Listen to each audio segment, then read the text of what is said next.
بسم اللہ الرحمن الرحیم الحمدللہ۔ آج ہماری تلاوت کا آغاز 24ویں پارے سے ہوا۔ جھوٹ بولنے والے اور جھوٹوں کے پیروکار قرآن انہیں ظالم قرار دیتا ہے اور ان کا ٹھکانہ جہنم بتاتا ہے۔ جو عقیدے کے جھوٹے، جو کردار کے سچے، جو کردار کے جھوٹے، عمل کے جھوٹے، زبان کے جھوٹے، اور ان کے پیروکاروں کو قرآن ظالم قرار دیتا ہے، ٹھکانہ جہنم بتاتا ہے۔ سچائی کی زندگی، سچا عقیدہ، سچا عمل، سچی زبان، قرآن انہیں پرہیزگار کہتا ہے۔ ان کے لیے اللہ کے ہاں وہ ہے جو یہ چاہیں، خطاؤں کو اللہ معاف فرما دیں گے۔ اے نبی، یہ آپ کو اپنے معبودان باطلہ سے ڈراتے ہیں، انہیں کہہ دو میرے لیے میرا اللہ کافی ہے۔ جس کے لیے اس کا اللہ ہے اسے کسی کی ضرورت نہیں ہے، اور اللہ کی شان ہے، اور رحمت دینے پہ آئے تو محروم کوئی نہیں کر سکتا، پکڑنے پہ آئے، بیمار کرنا چاہے، مصیبت میں ڈالنا چاہے، بچا کوئی نہیں۔ اسی کی قدرت ہے، زندگی اور موت اسی کی اختیار میں ہے۔ نیند بھی موت کی ایک بہنہ ہے، جس کی زندگی باقی ہوتی ہے پھر واپس روح آ جاتی ہے، اور جس کی زندگی ختم ہو جاتی ہے اس کی روح قبض کر لی جاتی ہے۔ ان کے سامنے ایک اللہ کی وحدانیت کی بات کریں تو ان کے چہرے پہ، ماتھے پہ بل آ جاتا ہے، اور جب غیروں کی بات ہو، غیر اللہ کی باتیں ہوں تو بہت خوشی سے سنتے ہیں۔ ایک دن آنے والا ہے انہیں ایمان اور توحید کی قدر و قیمت کا اندازہ ہوگا، اور یہ آرزو کریں گے کہ دنیا کے 2 گنا بڑھ کر مال و دولت دے دے اور جہنم کے عذاب سے بچ جائیں، اس ناکامی سے بچ جائیں، لیکن اس میں بھی یہ کامیاب نہیں ہو۔ اس دن پتہ ہوگا ایمان کی دولت کیا دولت ہے۔ ان میں اللہ کی طرف سے کوئی مصیبت آ جائے تو یہ مایوس ہو جاتے ہیں، اور جیسے ہی کوئی آسانی آ جائے تو یہ کہتے ہیں یہ ہمارا کمال ہے، ہماری ہوشیاری ہے، ہماری عقل مندی ہے۔ یہ ایسے لوگ ہیں۔ مسلمان کی شان کیا ہے؟ مصیبت میں اللہ سے صبر کرتے ہیں، امید رکھتے ہیں اجر و ثواب کے، نعمتوں میں اللہ کا شکر گزار بن کے، اور عاجزی ان کی ساری کا مظاہرہ کرتے ہیں۔ اللہ کریم فرماتا ہے لیکن دروازہ توبہ کا کھلا ہے، کوئی بھی آ سکتا ہے۔ توبہ کا دروازہ سب کے لیے کھلا ہے، کوئی بھی آ سکتا ہے، چاہے تیرے گناہوں کی بلندی آسمانوں کی چھونے لگے، لیکن مایوسی اس در پہ نہیں ہے۔ توبہ سچی کر کے آئے گا، سب معاف کر دیا جائے گا۔ یہ دروازہ کھلا ہے، اس سے پہلے کہ اللہ کا عذاب آئے، اللہ کے طرف سے رجوع کر لے، اس سے پہلے کہ پھر تمہیں حسرت ہو، کاش کہ نیکی کر لیتا، کاش کہ نیکی کر لیتا۔ فرمایا اللہ کے نافرمان ان کے چہرے کل قیامت میں سیاہ ہوں گے، اور جہنم ان کا ٹھکانہ ہوگا، اور ایمان والوں کو اللہ رب العزت عزت اور نجات نصیب فرما دیں گے۔ مشرک اللہ کو پہچانتا نہیں ہے، اس لیے شرک کرتا ہے، اس لیے شرک کرتا ہے۔ سور پھونکا جائے گا، اور پھر ایک سور پھونکا جائے گا، سب قبروں سے اٹھ کر معاشر کے میدان میں اکٹھے ہوں گے۔ ہر شخص کو اس کے اعمال کا بدلہ پورا ملے گا، نیکی یا بدی، کسی کے ساتھ زیادتی اور کمی نہیں ہوگی۔ نیکوکار لوگ، ان کا پورا پروٹوکول ہوگا، اور انہیں سلامی دی جائے گی، انہیں سلامی دی جائے گی، اور جہنمیوں کو دھکے دے کر آگے لایا جائے گا، اور ان سے کہا جائے گا کہ اللہ اور اللہ کے رسول کا پیغام نہیں آیا تھا۔ اس وقت تو وہ اقرار کریں گے، لیکن وہ اقرار اور اعتراف وہاں کام آنے والا کوئی نہیں۔ اللہ کے فرشتے وہاں ہوں گے، متقی اور پرہیزگاروں کے لیے سلامتی سلامتی کی دعا کریں گے۔ سورہ مومن کا تذکرہ ہے، اللہ کی کلام کی عظمت کا تذکرہ، پھر اللہ کی خاص شان، توبہ قبول کرنے والا، معاف کرنے والا، اور بڑی قدرت والی ذات، اس کا تذکرہ۔ آپ سے یہ بحث مباحثہ کرتے ہیں حق کے بارے میں، تو انہیں انجام بتاؤ، قوم سمود کا، قوم عاد کا۔ اللہ کے فرشتے مقرب جو عرش اٹھائے ہوئی ہیں، وہ اہل ایمان کے لیے ہمیشہ دعا گو رہتے ہیں، ایمان والوں کے لیے دعا گو رہتے ہیں۔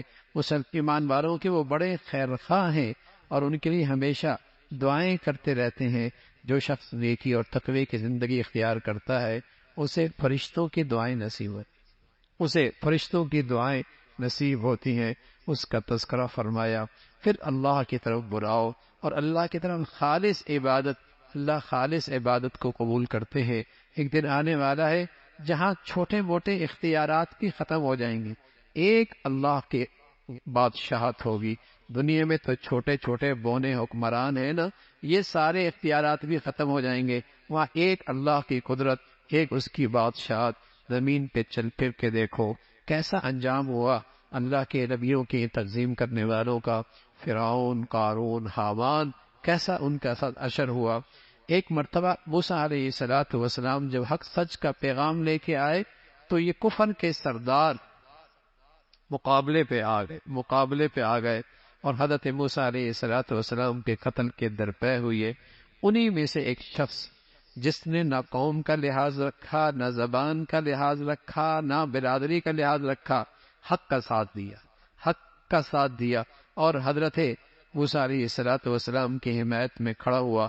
یہ رجل مومن ہے، اپنا ایمان چھپا رہا تھا لیکن حق گوئی کے ساتھ سامنے آ گیا اور موسیٰ علیہ السلام کی حمایت میں کھڑا ہو گیا. اس شخص کیوں قتل کرتے ہو؟ جس کا قصور کیا ہے؟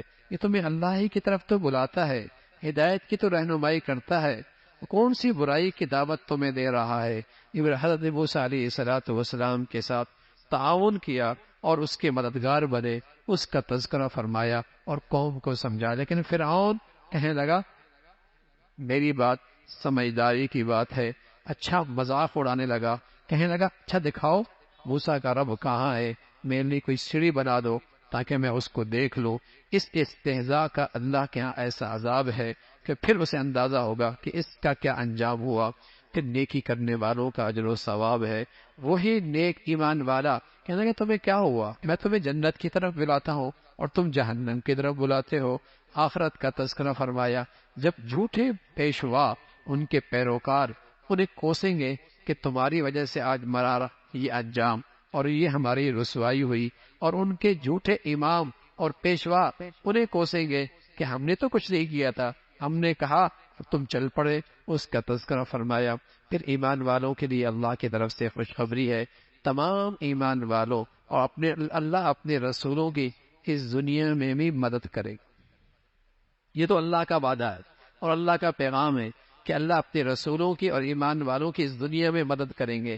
لیکن اگر دنیا میں مسلمان اللہ کی مدد سے محروم ہے تو اس لیے کہ ایمان کے تقاضے پورے نہیں، اس لیے کہ ایمان کے تقاضے پورا نہیں کر رہا. اللہ کا وعدہ سچا، اللہ کا پیغام سچا کہ اس دنیا میں بھی آخرت میں بھی اس دنیا میں بھی ہم اپنے رسولوں کی اور اپنے ایمان والوں کی مدد کریں گے اور قیامت کے دن بھی اس کا تذکرہ فرمایا. پھر موسیٰ علیہ السلام کا تذکرہ ہے. اللہ نے انہیں تورات دی، اللہ کی قدرت، رات دن کا یہ سارا نظام، اور پھر خود اس انسان کی تخلیق، کس طریقے سے اللہ نے اس انسان کو بنایا اور کیسی خوبصورت صورت بنائی. فتبارک اللہ، سبحان اللہ، کیسی خوبصورت صورت انسان کی بنائی ہے. اور اس کی حقیقت کیا ہے؟ ایک قطرہ، اور پھر اس پر اللہ رب العزت نے ایسا ڈھانچہ اور اس ڈھانچے میں ایسی صلاحیتیں، اور پھر بچہ، اور پھر جوان اور بڑھاپا، اور پھر یا بڑھاپے سے پہلے موت، اس کا تذکرہ. اور اس ذات کے لیے یہ سارا نظام بنانے کے لیے لمبے چوڑے منصوبہ بندی، اسباب و وسائل اکٹھے کرنے کی ضرورت نہیں. قضا امرن، چاہے تو ہو جاتا ہے. اس کی قدرت کا تذکرہ. بہت سارے رسول اللہ نے بھیجے، کچھ کے تذکرے قرآن میں موجود ہیں لیکن سب پر ایمان لانا ضروری ہے. یہ کفار آج سمود کہا کرتے تھے ہم بڑے طاقتور ہیں. اللہ کہتے ہیں کہ تم سے زیادہ طاقتور ہے جس نے تمہیں پیدا کیا، اس کی طاقت ہو اس سے بھی زیادہ ہے.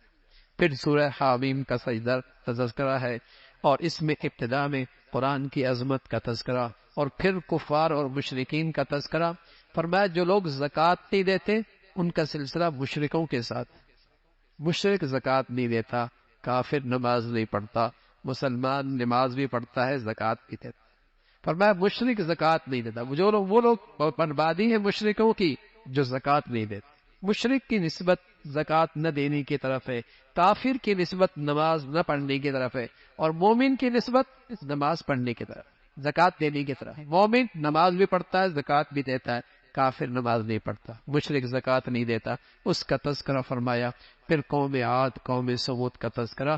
کل قیامت میں انسان کے اعضاء اور جوارح بولیں گے، پہلو بولیں گے، خلوت اور تنہائیوں میں کیے وہ گناہ، ان کے اعضاء اور جوارح اس کے خلاف گواہی دیں گے۔ انسان حیرت کرے گا، تم میرے خلاف، تمہاری لذت کے لیے تو یہ سب کچھ کیا۔ اعضاء بولیں گے، جس ذات نے زبان کو حکم دیا بولنے کا، آج اسی کا حکم ہمیں بھی، اسی کا حکم ہمیں بھی ہے، اس کا تذکرہ فرمایا۔ حکم ہے قرآن پڑھا جائے تو خاموشی سے سنو، حکم ہے قرآن پڑھا جائے تو خاموشی سے سنے، لیکن کفار جہاں قرآن کے تذکرے ہوتے تھے وہ کہتے ہیں شور مچاؤ، اس لیے کہ کسی کے کانوں میں قرآن پڑ گیا تو زندگی بدل جائے گی، زندگی بدل جائے گی۔ باطل سمجھتا ہے قرآن دنیا میں رواج پا گیا اور قرآن کی تعلیم عام ہو گئی تو باطل مٹنے کی طرف جائے گا، باطل مٹنے کی طرف جائے گا۔ اس زمانے کے اندر بھی قرآن کی تعلیم کے مقابلے میں کفر کھڑا تھا، اس کا تذکرہ فرمایا۔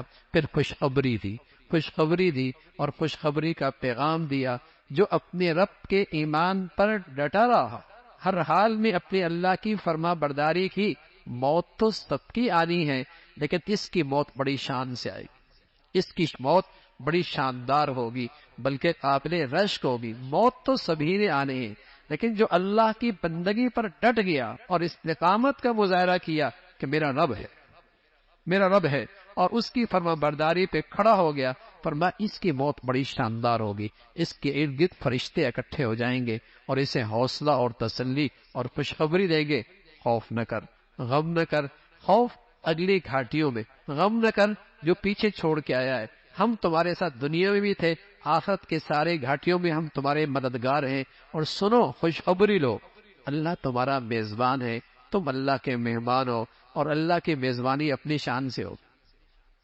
دنیا میں تم نے اللہ کی مانی، اب جنت میں اللہ تمہاری مانیں گے۔ ہاں، تم نے دنیا میں اللہ کی چاہت پوری کی، اللہ آخرت میں جنت میں تمہاری ہر چاہت پوری کریں گے۔ تم اپنی چاہت کو سوچو تو صحیح، کون سی چاہت بنا سکتے؟ فرمایا وہ بھی اللہ تمہاری چاہت پوری کر دیں، اس لیے کہ وہاں مہمان تم ہو، میزبان اللہ ہے، اس کا تذکرہ فرمایا۔ پھر اللہ رب العزت نے ان کی تعریف فرمائی جو عمل کے بھی مسلمان ہیں اور کردار کے بھی مسلمان ہیں، اور انہیں اپنے اسلام پر فخر بھی ہے۔ عمل کے بھی مسلمان، کردار کے بھی مسلمان، اور اپنے اسلام پہ فخر بھی ہے۔ اب تو مسلمانوں کی نئی نسل ایسی ہے، اگر اس کے ماں باپ کوئی اچھا اس کا مسلمانوں کا سا نام رکھ دینا تو وہ چھپاتا ہے، کہیں پتہ نہ لگے کہ وہ مسلمان، ہاں ایسا نام بتاتا ہے کہ تاکہ ابا نے جو نام رکھا ہے نا اچھا والا، جس سے اسلام جھلکتا ہے، جس سے کوئی ابدیت جھلکتی ہے، وہ شرماتا ہے، یہ نئے نئے نام رکھتا ہے، کہیں ٹیپو، کہیں کیٹو، ایسے نام اس کو پسند ہیں، ہاں عبداللہ، عبد الرحمن، یہ نام اسے پسند نہیں آتے، ہاں تو احساس کمتری کا شکار ہے آج کا نوجوان، احساس کمتری کا شکار ہے آج کا مسلمان، نام رکھتی ہوئی سوچتا ہے کہیں اس میں ابدیت کی جھلک نہ آ جائے، کہیں اس سے مسلمانی نظر نہ آئے، بیٹیوں کے نام بھی ایسے، بیٹوں کے نام بھی ایسے، ہاں؟ فرمایا اللہ کو وہ بہت پسند ہے جو عمل اور کردار کا بھی مسلمان ہو اور اسے اسلام پہ فخر ہو، اسے اسلام پہ فخر ہو، اور اپنی تعلیم اور اپنی نیکی کے ساتھ ساتھ دوسروں کی اصلاح اور دوسروں کی تربیت بھی اس کی فکر ہو، اس کا تذکرہ فرمایا۔ فرمایا سورج چاند پرستش کی چیز نہیں، جس ذات نے انہیں پیدا کیا ہے اس کے سامنے سجدہ کر۔ سورج چاند کے سامنے کیا پرستش کرتے ہو؟ یہ تو خود مخلوق ہے، جس ذات نے ایسی بڑی بڑی مخلوق پیدا کی ہے، سجدہ اس کو کرو، سجدہ اس کو کرو۔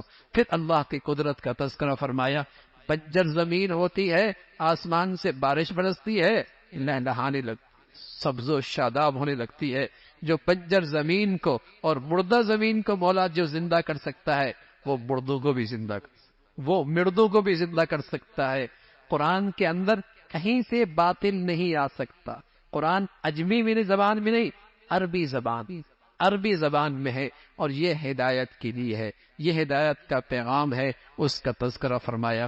فرمایا جو نیکی کرے گا اپنا فائدہ کرے گا، اور جو بدی کرے گا نقصان بھی اپنا کرے گا۔